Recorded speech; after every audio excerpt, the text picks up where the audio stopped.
जी तो प्लीज देखिएगा जरा, ठीक है। अब हम बात करते हैं, ठीक है, सेमी कॉलन की, कि सेमी कॉलन हम कैसे इस्तेमाल करते हैं। ठीक है, यानी कॉमर्स, जी उम्मीद है इंशाल्लाह आपको समझ आ गई होगी। ठीक है, अब हम देखते हैं कि सेमी कॉलन हम कहाँ कहाँ और कैसे इस्तेमाल करते हैं। बहुत इंपॉर्टेंट यूज है इसका भी, और आपको इस चीज की समझ आनी चाहिए। बहुत गौर से एग्जाम्पल्स को देखते जाइएगा, ठीक है, बहुत गौर से, क्योंकि बहुत सारी चीजें ऐसी होती है जो एग्जैक्टली एक जैसी नजर आती है, लेकिन थोड़ा बहुत डिफरेंस होता है। थोड़ा बहुत जी सर। डिफरेंस होता है, उस डिफरेंस को आपने देखना होता है। और फिर इसके बाद जो है आप क्या कर सकते हो, आप वो समझ आ सकती है। दी जी sir. Semicolon is use to connect independent clauses. ठीक है, जब इंडिपेंडेंट क्लॉजेस हो, इंडिपेंडेंट क्लॉजेस का मतलब क्या है, मेन क्लॉज या प्रिंसिपल क्लॉज, जिसको अपनी मीनिंग देने के लिए किसी और सेंटेंस की जरूरत नहीं पड़ती है। ठीक है, it is use to connect independent clauses. It shows a closer relationship between clauses. ठीक है, then a period would show. ठीक है, कहते हैं कि ये दोनों क्लॉजेस के दरमियान, यानी दोनों सेंटेंसेस के दरमियान एक क्लोज रिलेशनशिप बताता है। जी बजाय सर।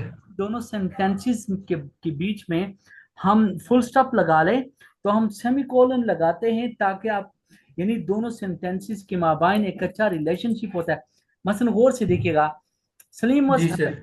ये एक पहला सेंटेंस है। ही न्यू दैट, वो हम्म। ये इस चीज को जानता था। ये इन दोनों सेंटेंसेस में एक रिलेशनशिप है, ठीक है, क्लोज ताल्लुक है। इस वजह से हम क्या करते हैं, इस वजह से हम इसमें सेमीकोलन लगाते हैं। दोनों सेंटेंसेस के माबाइन जो है एक अच्छा रिलेशनशिप है, क्लोज हम्म। रिलेशनशिप है, इस वजह से हम सेमीकोलन इस्तेमाल कर रहे हैं। आई हेल्प जी you, sir. I know that, मैं आपकी मदद करता हूं और मैं इसको जानता भी हूं। ठीक है, तो अब देखिएगा दोनों सेंटेंसेस एक दूसरे के साथ रिलेटेड है। दोनों सर। सेंटेंसेस यानी अलग अलग सेंटेंसेस भी हो सकते हैं। अगर फॉर एग्जांपल मैं यहाँ से सेमीकोलन हटा के यहाँ पर फुल स्टॉप लगाऊं, तो फिर भी देखिएगा ये दो अलग अलग सेंटेंसेस बन सकते हैं। जी लेकिन सर। मैं फुल स्टॉप लगाने की बजाय क्या कर रहा हूँ, फॉर एग्जांपल मैं उसको आई मीन दोनों सेंटेंसेस को क्या कर रहा हूँ, आई मीन मिला रहा हूँ। समझ आ रही है आपको बात, ठीक है। और जी ये सर। जानते हुए भी कि दोनों सेंटेंसेस के माबाइन एक अच्छा ताल्लुक है। The night came on and we rested. ठीक है, द नाइट जी केम ऑन। सर। ठीक है, अच्छा अब देखिएगा अगर मैं इसको इस तरह करता हूँ, ठीक है, अगर मैं इसको जी द सर। नाइट कम्स, रात आती है, अगर मैं इसको इस तरीके से कर लेता हूँ, द नाइट कम्स, रात रात आती है। समझ आ गया आपको बात, ठीक है, कॉमा, ठीक है, द ह्यूमंस रेस्ट, और फिर बनी नो इंसान जो है वो क्या करते हैं, आराम करते हैं। रात आती है और इंसान आराम करते हैं। दोनों जी सेंटेंस सर। क्या है, एक रिलेशनशिप है। शी कुक्स जी well, sir. She likes it, वो अच्छा जी पकाती है और वो उसको पसंद भी करती है। तो जब दो I mean sentences, complete sentences जो हो, एसर्टिव सेंटेंसेस जो है, उन दोनों के दरमियान एक कंप्लीट अच्छा जी रिलेशनशिप हो, और उन दोनों सेंटेंसेस को हम अलग अलग लिखने की बजाय एक ही सेंटेंस, जी कंपाउंड सेंटेंस बनाना चाहते हैं, तो हम क्या इस्तेमाल करते हैं, सेमीकोलन इस्तेमाल जी। करते हैं। It rain, semicolon, the grass ठीक ग्रो, है सर। बारिश हुई और ग्रास जी। उगाई। तो अब देखिएगा कि दोनों सेंटेंसेस का ताल्लुक है। The dog barks, it bytes the babies. The dog barks, it bytes the baby. यानी दोनों सेंटेंसेस को अगर आप देखते हो, तो दोनों सेंटेंसेस में क्या है, एक अच्छा रिलेशनशिप आपको नजर आ रहा है। ऐसी सूरत हाल में हम क्या इस्तेमाल करते हैं, हम सेमीकोलन इस्तेमाल करते हैं। तो होप सेमीकोलन चलो ये चार इस्तेमाल। पांच जो है ना एग्जाम्पल से आपको समझ आ रही होगी। अगर मैं कहता हूँ फॉर एग्जाम्पल देखिएगा, ठीक है, द सन गिव्स लाइट। ठीक है, अगर मैं इसको इस तरह कह देता हूँ, फॉर एग्जाम्पल देखिएगा, द सन, जी अगर सर। मैं इसको इस तरह करता हूँ, ठीक है, द सन शाइन, सूरज चमकता है, सेमीकोलन। ठीक है, द सन शाइन्स, ठीक है, सूरज चमकता है, ठीक है, ठीक है, इट गिव्स लाइट, क्यों कि ये इस तरह फिर ये लाइट देती है। ठीक है, अब देखिएगा, यानी द सन शाइन्स, सूरज चमकता है, इट गिव्स लाइट, और ये लाइट देता है। समझ आ गया आपको बात, ठीक है। जी तो जी जब जी दो जी सर। सेंटेंसेस के दरमियान से अच्छा रिलेशनशिप हो, अच्छा रिलेशनशिप हो, ठीक है। तो ऐसी सूरत हाल में हम क्या करते हैं, हम सेमी कॉलन इस्तेमाल करते हैं। अगर मैं कहता हूँ फॉर एग्जाम्पल देखिएगा, अगर मैं इस अंदाज से ये कहता हूँ फॉर एग्जाम्पल देखिएगा, दी क्लाउड्स कम, ठीक है, the clouds come in the sky, यानी आसमान में बादल आते हैं, सेमी जी। कॉलन, ठीक है, train. A rain on the earth, directly. और जमीन पे जो है ना बारिश बरसाते हैं। समझ आ रही है, ठीक जी। है। तो दोनों सेंटेंसेस को अगर आप देखते हो तो दोनों सेंटेंसेस में क्या होता है, एक फॉर एग्जांपल एक प्रॉपर रिलेशनशिप आपको नजर आ रहा है। तो इस किस्म के सेंटेंसेस में जहां दो सेंटेंसेस होते हैं, मुकम्मल सेंटेंसेस होते हैं, ठीक है, और जी। जो है यानी मुकम्मल सेंटेंसेस होते हैं और आप क्लियर मीनिंग भी दे रहे होते हैं, तो ऐसी सूरत हाल में हम क्या करते हैं, ऐसी सूरत हाल में हम आ, यानी सेमी कॉलन इस्तेमाल करते हैं। मेरी बात आपको समझ आ रही है, क्लियर हो रही है? आ रही है, आ रही है। मिनट के जी लिए सर। रिवाइज करें। ठीक है सर।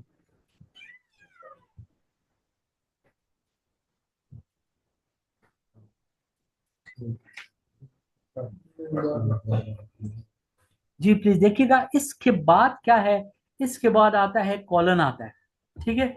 इन्हें हमने देख लिया कि देखो कॉमा का इस्तेमाल बहुत ज्यादा है, सेमी कॉलन का सिंपल इस्तेमाल है, ठीक है। लेकिन इसका जो फार्मूला है वो माइंड में होना चाहिए कि सेमी कॉलन जो है उन दो पानी नहीं। सेंटेंस के माबाइन इस्तेमाल होते हैं जहां पर दो सेंटेंसेस में एक गहरा रब्त हो, ठीक है, एक रिलेशनशिप हो, ठीक है। अब देखिएगा जरा, मैं कॉलन की तरफ आपको लेकर जाता हूँ, ये देखिएगा, ये उनके दो साइन होते हैं, हैज टू मेन यूजेस, इसके भी दो इस्तेमालात है। The first use is of a word introducing a quotation, an explanation, an example or a series. पहले कहाँ पर इस्तेमाल करते हैं, ठीक है, जहां पर हम कोई कोटेशन यूज करते हो। कोटेशन का मतलब ये है कि किसी की कही हुई बात को हम एग्जैक्टली उसी तरीके से जब हम यूज करते हैं, ठीक है, तो हम आई मीन कॉलन की तरफ जाते हैं, इस्तेमाल की तरफ, ठीक है। फॉर एग्जाम्पल देखिएगा, he was planning to study 4 subject.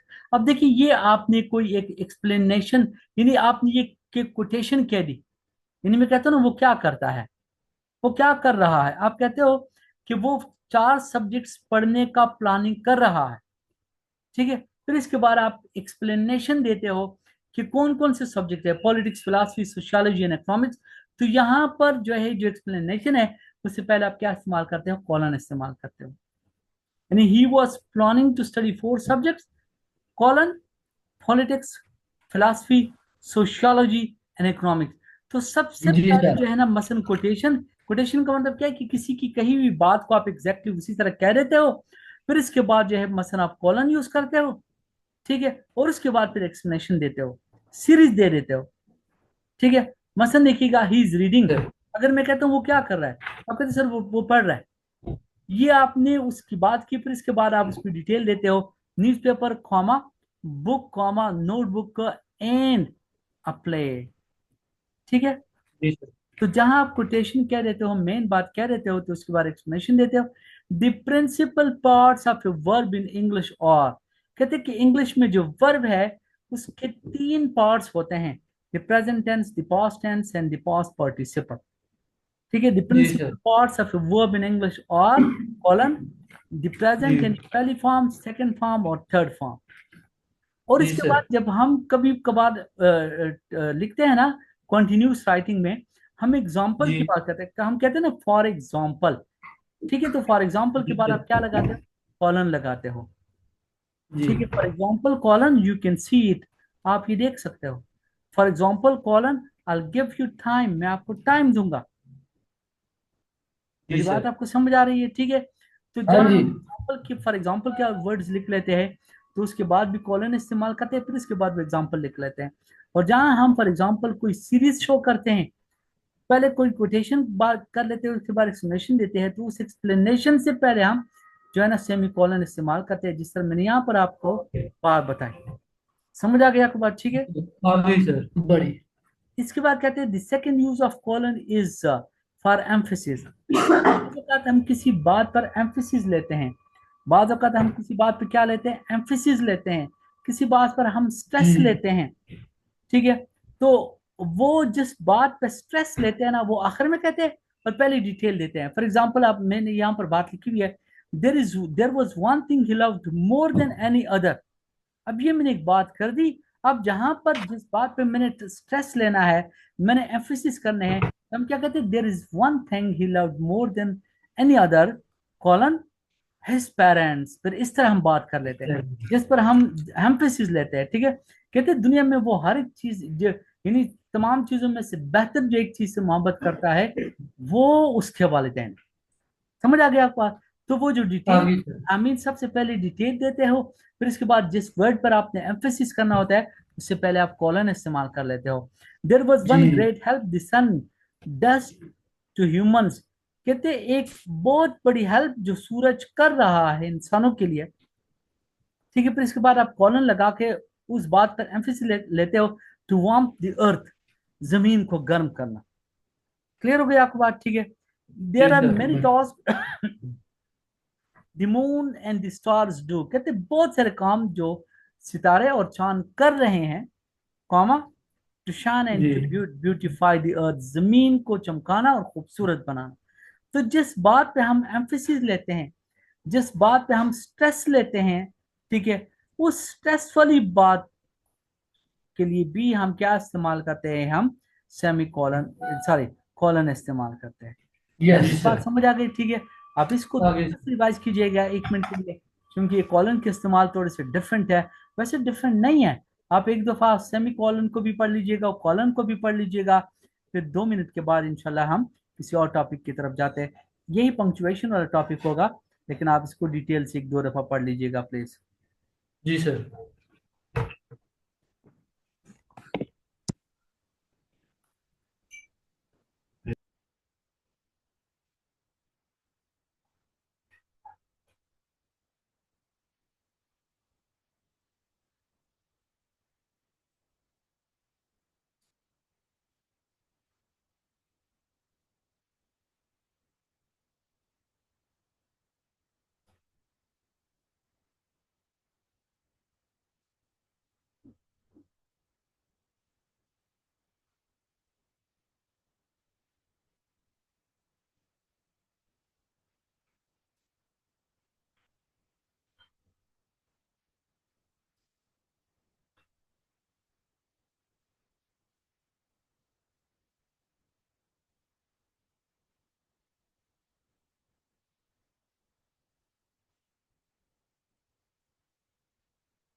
Ji please, समझ आ गए? आगे चलते हैं थोड़ा सा, ठीक है। इसके बाद आप देखिएगा देश होता है, ठीक है। यानी इंग्लिश पंक्चुएशन में डैश एक लफ्ज है, ठीक है। The a dash is used to separate words into statements. There are two common types of the dash, en dash and em dash, ठीक जी है। सर। यानी डैश जो है, ठीक है, इसका भी एक अपना इस्तेमाल है, ठीक है। ठीक है। यानी अब आप देखिएगा जरा, ठीक है। कहते डेट जो है to separate words into statement. जब हम मुख्तलिफ वर्ड्स को जो है ना सेपरेट करते हैं और उससे थोड़ा सा एक सिंपल सा स्टेटमेंट बनाते हैं, ठीक है, तो उस सूरत हाल के लिए हम डैश इस्तेमाल करते हैं। इसके दो टाइप्स कहलाते हैं, एक है एन डैश है और दूसरा क्या है, एम डैश है। अब एन डैश क्या है, ठीक है, twice as long as hyphen. जिस तरह इंग्लिश में हम हाइफन इस्तेमाल करते हैं, ये देखो ये हाइफन कहलाता है, ठीक है। लेकिन हाइफन इससे थोड़ा सा छोटा होता है। So the end dash symbol, ये देखो ये इसका सिंबल है, ये इसकी निशान है, that is used in writing और printing to indicate a range, connection और डिफरेंशिएशन। फॉर एग्जांपल, ठीक है, जब भी हम कोई रेंज बताते हैं, एक सीरीज बताते हैं, या दो लफ्जों के या दो चीजों के दरमियान एक कनेक्शन बताते हैं, ठीक है, तो उस सूरत हाल में हम क्या कहते हैं, हम एन डैश इस्तेमाल करते हैं। फॉर एग्जांपल देखिएगा, अगर मैं कहता हूं फ्रॉम 1880 टू 1945, अब देखिएगा ये मैंने एक कनेक्शन बता दी, एक रेंज बता दी, समझ आ गई। डिफरेंशिएशन फर्क भी बता दिया कि 1980 से लेकर 90 यानी 1880 से लेकर 1945 तक। ठीक है, या आप देखिएगा जरा, फॉर एग्जांपल अगर मैं बात करता हूं, देखिएगा जरा, ठीक है, कि 1947 1947 से लेकर 2021 2021 तक, यानी 1947 से लेकर 2021 तक। मेरी बात समझ आ रही है आपको, क्लियर हो रही है आपको? ठीक है, जी सर। इसके बाद जी सर। देखिएगा प्रिंसटन न्यूयॉर्क ट्रेन, यानी प्रिंसटन से लेकर न्यूयॉर्क तक जाने वाली ट्रेन। ये जी मैं क्या सर। बता रहा हूँ, रेंज बता रहा हूँ। जी ठीक है, सर। इस्लामाबाद कराची से रोड। कराची। ठीक है, तो ये क्या बताया जा रहा है, रेंज बताया जा रहा है। ये ये टू प्रिंस, को शो करता है। ठीक है, यस एग्जैक्टली, ठीक है। तो ऐसी सूरत जी। हाल में हम क्या इस्तेमाल करते हैं, एंड डैश इस्तेमाल करते हैं। एंड है। जी सर। क्लियर है? इसी तरीके से जी एम सर। डैश होता है। अब एम डैश हम क्या कैसे इस्तेमाल करते हैं? एम डैश जो है, फॉर एग्जांपल लिखिएगा, longer than m dash. The m dash can be used in place of a comma, parentheses, or a yes. colon to enhance readability or emphasize the conclusion of a sentence. बाज औकात जो है, for example हम क्या करते हैं, ठीक है, यानी एम डैश को हम, ये थोड़ा सा एम डैश से लंबा होता है, और जब जी। हम फॉर एग्जांपल कॉमा की जगह, यानी जहां हम कॉमा इस्तेमाल नहीं करना चाहते, पेरेंथेसिस इस्तेमाल नहीं करना चाहते, कॉलन्स इस्तेमाल नहीं करना चाहते हैं, और हम चाहते हैं कि रीडेबिलिटी हो, जो किसी सेंटेंस को या पैराग्राफ को रीड आउट कर रहा है और उसकी जी। मुकम्मल उसको रीडेबिलिटी मिल जाए, ठीक है, या किसी जी। बात पर एम्फेसाइज करके कंक्लूजन तक पहुंचना चाहते हैं, तो ऐसी सूरत एग्जैक्टली। हाल में हम क्या इस्तेमाल करते हैं, हम एंड डैश इस्तेमाल करते हैं। मसलन देखिएगा, जी। She gave him her answer, जी। समझ आ गया। इसके बाद हम एम डैश लगा के जी। कहते हैं नो। ठीक है, क्या हम नॉर्मली कहते हैं ना, she gave him her answer, उसने जवाब दे दिया, थोड़ा सा जी। चुप हो जाते कहते नो। ठीक है, आपने एम डैश लगा लिया। आई टीच यू वेल, ठीक है, यस। अच्छा पढ़ाता हूँ, फिर इसके बाद थोड़ा सा चुप हो जाते हो आप सब, कहते यस। समझ आ गया आपको बात? ठीक है, यानी किसी बात पर एम्फसाइज करने के लिए, और उस एम्फेसिस क्यों लेते हो, ताकि आप एक कंक्लूजन को पहुंच जाए। अंडरस्टैंड द जी लेसन? सर। समझ आ रही है आप लोगों को बात? थोड़ा आ सा रही है सर। के बाद आप कहते हो यस। जी सर। समझ आ रही है आपको बात? ठीक है, सो ऐसी, यस सर। ठीक है, तो ऐसी सूरत हाल में हम क्या इस्तेमाल करते हैं, ऐसी सूरत हाल में हम जो है ना, हम एंडश इस्तेमाल करते हैं। मेरी बात आपको जी। समझ आ रही है, क्लियर हो रही है आ आपको? रही है सर। इसके जी बाद आप सर। देखिएगा, अनदर यूज जो इसका है वो क्या है, फॉर एग्जांपल देखिएगा जरा, अगर हम इसको यूज करते हैं, ठीक है, फॉर एग्जांपल देखिएगा, it is use to show an abrupt stop और चेंज। जब बाज़ वक़्त हम किसी चीज पर अचानक कोई स्टॉप ले लेते हैं, या अचानक अचानक अपनी बात को चेंज कर लेते हैं, तो ऐसी सूरत हाल में भी दो सेंटेंसेस के माबाइन एम डिश लगाते हैं। अगर मैं कहता हूँ, if I were A CSP officer, और फिर अचानक अपनी बात से चेंज हो जाता हूँ, फिर बीच में एम डिश लगाता हूँ, but why to lament the past, मैं अपनी माजी पर अब क्यों पढ़ता हूँ। समझ आ गया आपको बात? ठीक है, या मैं जी कहता हूँ sir. Should be wait at home, फिर इसके बाद अपनी बात चेंज करता हूँ, why to waste time at home. ठीक है, फिर ऐसी सूरत हाल में भी हम क्या करते हैं, हम एम डिश बीच में लगाते हैं, फ्रेंड्स, कंपेनियंस, रिलेटिव्स। ठीक है, और इसके बाद एम्बिश लगाते हैं, ऑल डिजर्टेड हिम, सब ने उनको अकेला छोड़ दिया। ठीक है, इन सूरत हाल में हम क्या इस्तेमाल करते हैं, इन सूरत हाल में हम एम्बिश इस्तेमाल करते हैं। मैं इसको एक पेज पे ले आता हूँ ताकि आपको एक पेज पे नजर आ जाए। ठीक है, जी सर। तो ये जो है ना, फॉर एग्जांपल डैश का यूज है, ठीक है, जो कि तो मुझे थोड़ा सा आसान लग रहा है, आप एक मिनट के लिए इसको रिवाइज कीजिएगा, फिर इसके बाद हम जी सर। हाइफन की तरफ जाते हैं। ठीक है, इंशाल्लाह जी। हाइफन भी आसान है, आपको समझ आ जाएंगे। ठीक है, इंशाल्लाह। मुश्किल नहीं है। ठीक है, आप जो है ना, डैश को एक दफा यूज कीजिएगा, यानी रीड आउट कीजिएगा। ठीक है, फिर इसके बाद जो है ना, हम आगे की तरफ जाते हैं।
सर पढ़ लिया है।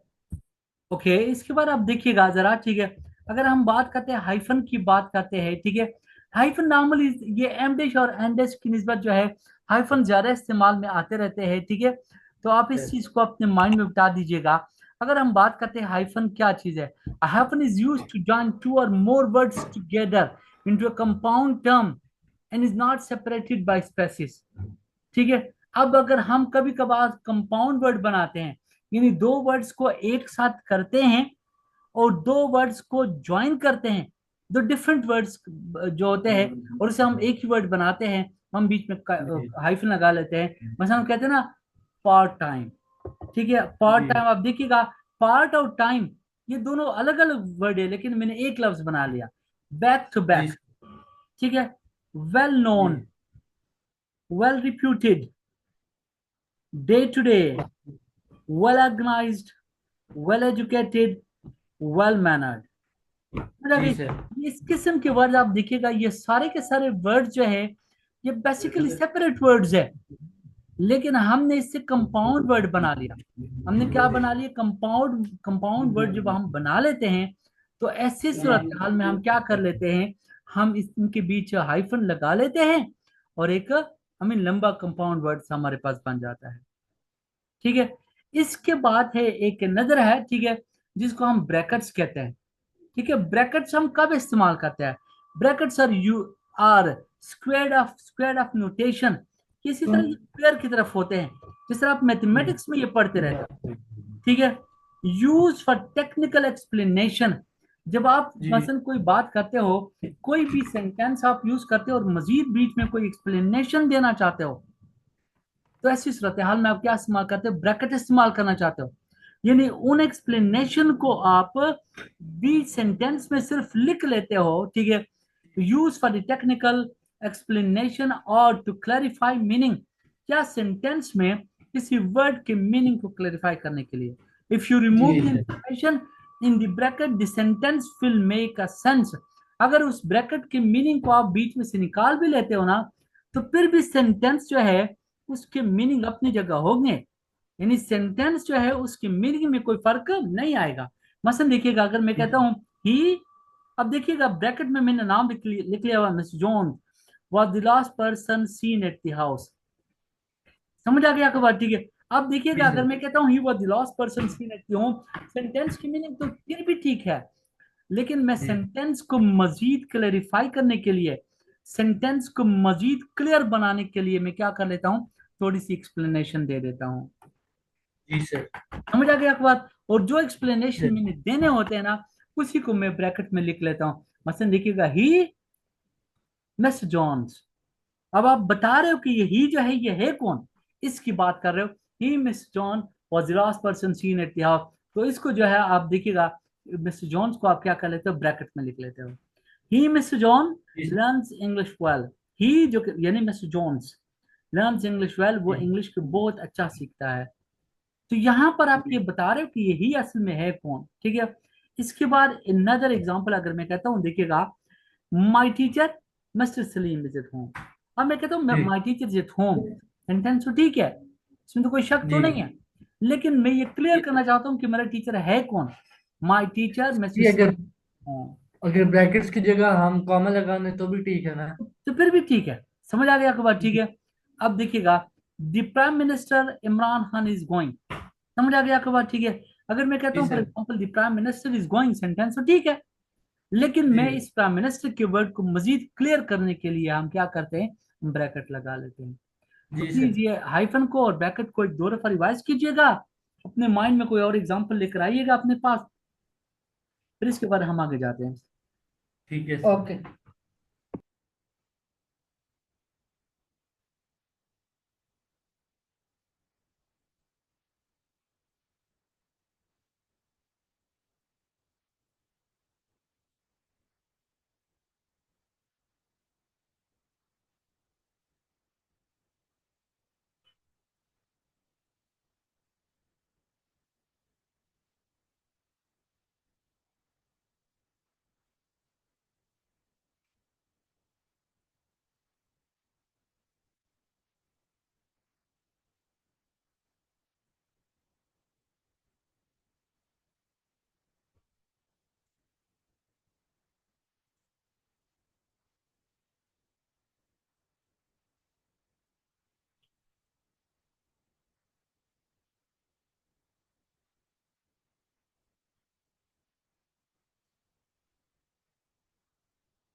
सर जी वो पढ़ लिया है।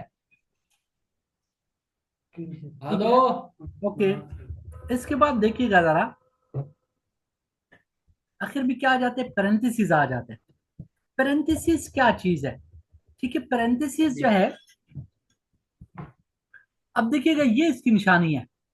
ठीक है, दो राउंड ब्रैकेट जिसे आप मैथमेटिक्स में कहते हो, ठीक है। Are curve notation use to contain further thoughts और क्वालिफाइंग रिमार्क्स। यानी जब आप कोई मजीद रिमार्क्स देना चाहते हो, कोई मजीद सेंटेंस के बीच में कोई बात लिखना चाहते हो, however parenthesis can be replaced by commas. अगर आप पेरेंथेसिस नहीं लगाना चाहते हो तो बीच में आप कॉमा भी लगा सकते हो। ठीक है, और इससे कोई जी सर। जी मीनिंग सर। में चेंज भी नहीं आएंगे। फॉर एग्जाम्पल आप देखिएगा, Ahmad and Saima who are actually half brother and sister both have red hair. हम इस सेंटेंस को यानी कहते हैं कि अहमद और साइमा जो कि एक दूसरे के हाफ ब्रदर है, दोनों के आई मीन क्या है, रेड बॉल है। ठीक है, हम इसी सेंटेंस को इसी तरीके से भी कह सकते हैं। अगर इस सेंटेंस को हम इस तरीके से फॉर एग्जाम्पल कह देते हैं, ठीक है, अगर इस सेंटेंस को सपोज की मैं बात कर रहा हूं कि अगर इस सेंटेंस को हम इस अंदाज से कह देते हैं, ठीक है, कि अहमद और साइमा जो है, ठीक है, जो कि एक दूसरे के बहन यानी हाफ ब्रदर है। अब यहां पर से जो है मैं ये जो है ना पेरेंथेसिस निकाल के कॉमा लगाऊं, तो ये फिर भी ठीक है। ठीक है, जी ये सर। क्या है, ठीक है, ये नहीं कहते Ahmad and Saima comma who are actually half brother and sister both have, समझ आ गई, बोथ हैव रेड जी हेयर, सर। दोनों के रेड बॉल। तो यानी सेंटेंस इस तरह तरीके से भी हो सकता है।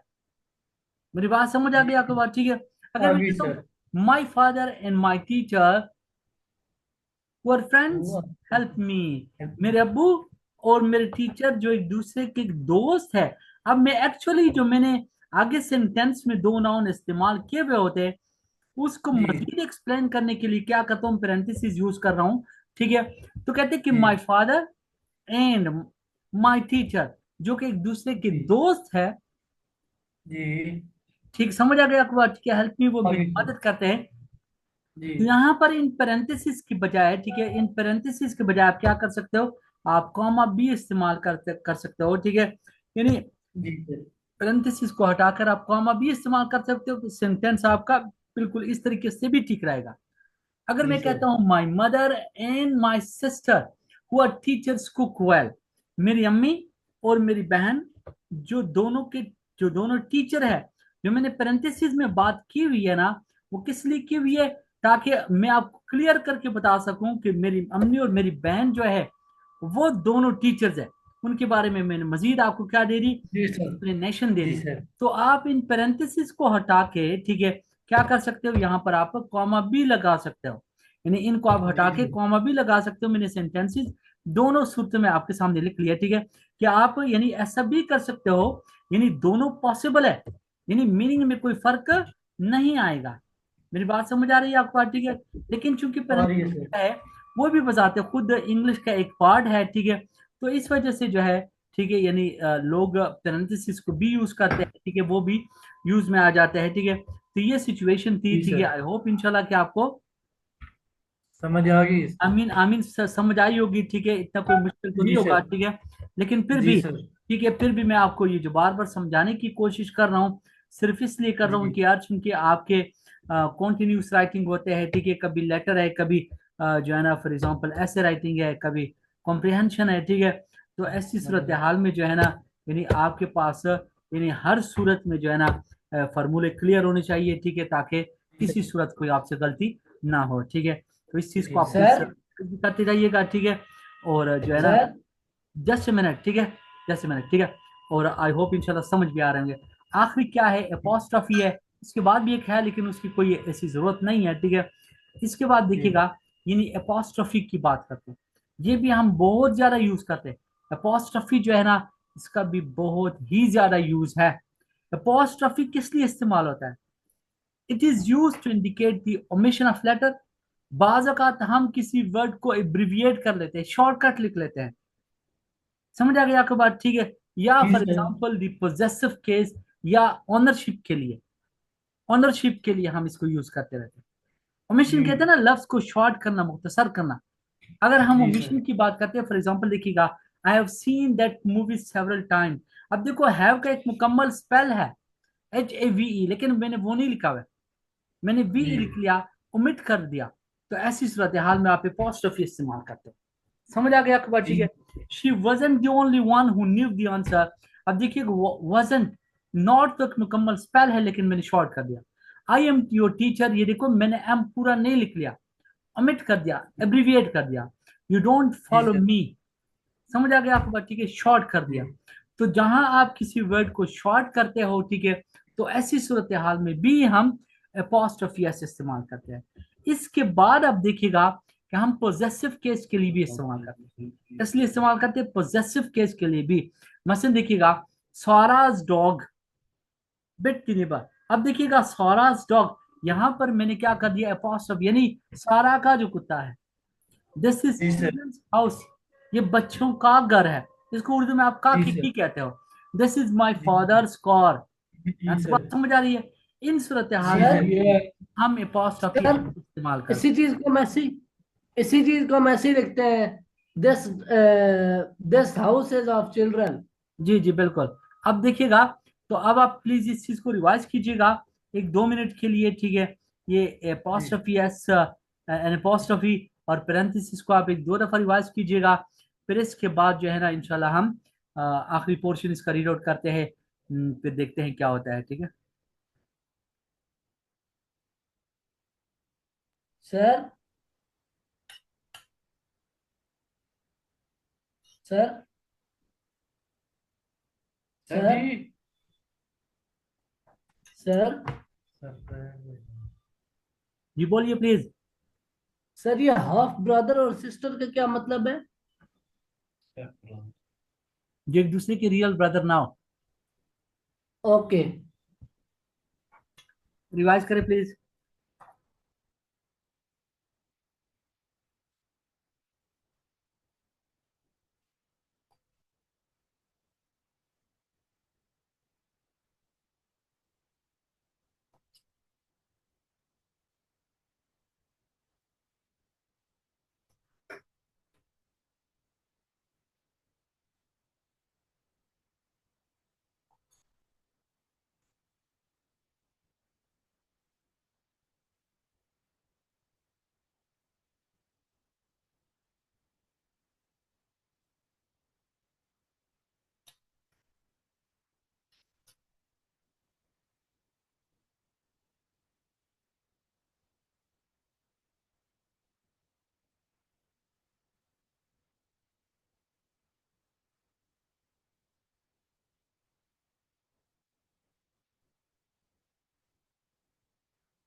मेरे को ऑन कर दो मेरा।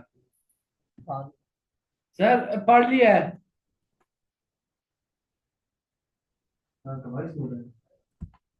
हेलो।